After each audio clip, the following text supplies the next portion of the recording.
What's up, you guys? We got some controllers to be checking out. They're retro, but they're modern. We got the Defender for the PlayStation 1, 2, and 3. Also does PC and Switch. This one's nuts. A little bit more expensive, 65 bucks. But does 4 or 5 different consoles. Excited for this. I've been wanting a wireless PS2 controller. And then we got the OG Xbox. It is called the Hunter. Does the original Xbox, PC, and Switch. Apparently Switch takes any kind of controller. Let's get right into this. And as always, we're in the Fox's Den checking out games, both modern and retro. And we're also checking out tech, like these controllers today. And if you want to know more about those things, you want to see more videos from me, hit the like button and the subscribe button. Let's unbox these things.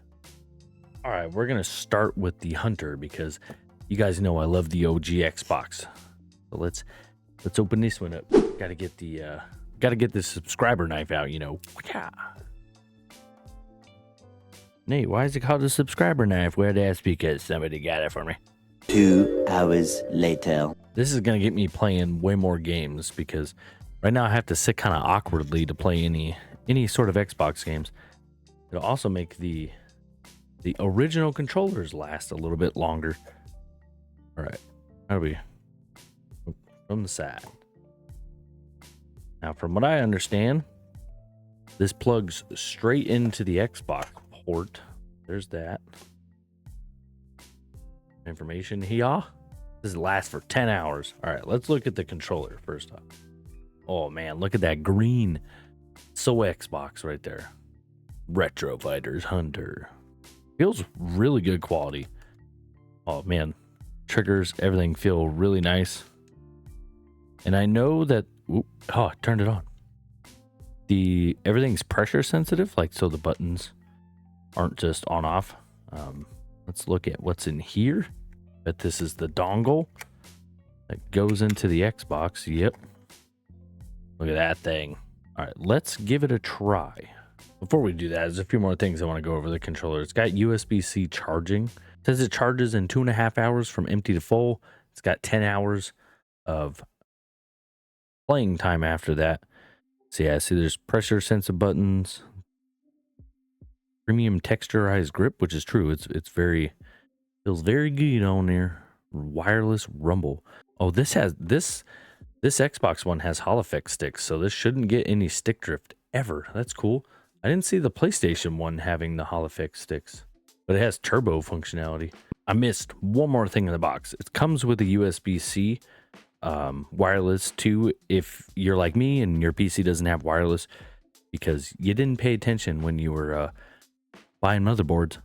This will also work on the Switch, but it should Bluetooth to the Switch as well. So shouldn't need this for the Switch, but want better connectivity? You can, because I know Bluetooth sometimes on the Switch is kind of weird.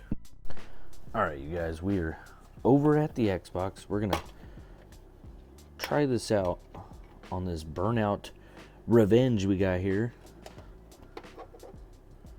I'll plug this baby in. Looks like it's connecting there. The controller has already connected that quick. The trigger feels heavy, but in a good way. You know, it's not like loosey-goosey. Oh, I want to slam into traffic? I forgot we're playing a Burnout game. All right, now we're going to take a look at the Defender. This one opens differently. This box is a lot smaller. We'll find out why. You think it'd be bigger? Because I imagine it's going to have... Well, actually, the PS1 and the PS2 have the same controller ports. So I thought there'd be one for each one. And then the PS3 just probably uses USB or Bluetooth to connect. Oh, bunch of stuff. Please charge for a minimum of 2 hours before the first use. What? That wasn't in the Xbox One? All right, let's see what all we got. Let's check out the controller first.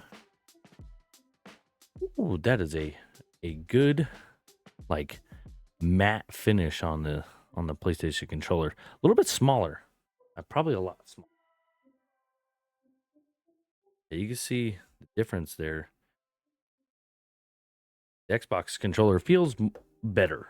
Just like most of the time, the Xbox controller feels better.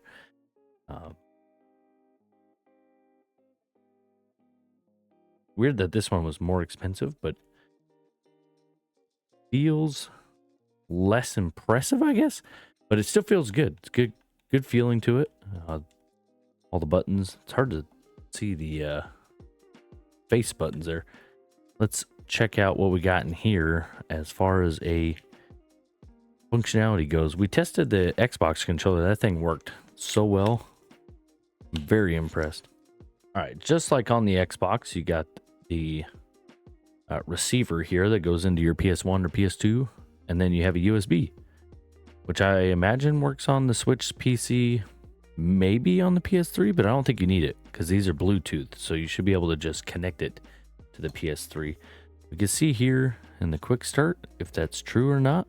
What's weird with the Xbox one, there's like a charging port on the receiver. This one doesn't. It must be power that comes from the PlayStation itself. All right, we're over here at the PlayStation 2. We're gonna plug this in. This one's not connecting as quick, it looks like, but there's a button on the back. Yeah, there we go. Now it's connected, I think. It turned off.